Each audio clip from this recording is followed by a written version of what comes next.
কিরে মত না বসে বসে কি করিস? আরে কি সৌভাগ্য স্যার এসেছে। দেখো সব বাদ দে, যেটা বললাম সেটা মনে আছে তো কাজের কাজটা? হ্যাঁ স্যার, আমি একটু ভুলিনি গো, আমার পুরো মনে আছে। দেখ তোরা বললি হবে না, কিন্তু পরিচালক হবে। আগের বার তো পড়া আমার নাক থেকে নিয়ে নাকটা কাটাসনি। আরে স্যার, গান তো গাই থাকে, ওটা আবার কি বড় কাজ? গান গেয়ে দেবো। না না, আগের বার তো হিন্দি গান গাওয়ার কথা ছিল, তুই মানে ভোজপুরি গানই চলেছিলি। তাই জন্য আমার বাড়া সবাই ধরে পিট কিল যাচ্ছে পড়ি, তুই তো কোনো হয় পেলি গিল্লা। গানটি কিন্তু ঠিক করে লিখে দিল। কিরে মত না গিলি করে কি বলছিস? আরে না স্যার, ও কিছু নাই। তুমি বলো কি বলছো? শোন বাড়া লেউড়া চোদা, তুই যদি মনে হয় একটু কিছু ভালো করে গান গাস, তুই একটা বড় সেলিব্রিটি হবি, তুই একটা বড় সিঙ্গার হবি, তুই একটা বড় ক্যাপাসিটি হবি, তুই একটা বড় বাংলার বান্ধবী। ও যাই হোক বুঝছি, তুই ভালো জন্য বলছি আমি।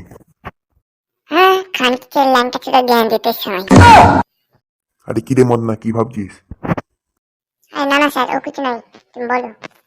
আরে খ্যাপা চোদা, কি বলবো তোকে, এটাই বলতেছি। বেশ তাহলে সব বাদ দে, তুই গানটা গেয়ে দেওয়া, তোমার কি গান বানাম করতে করছিস?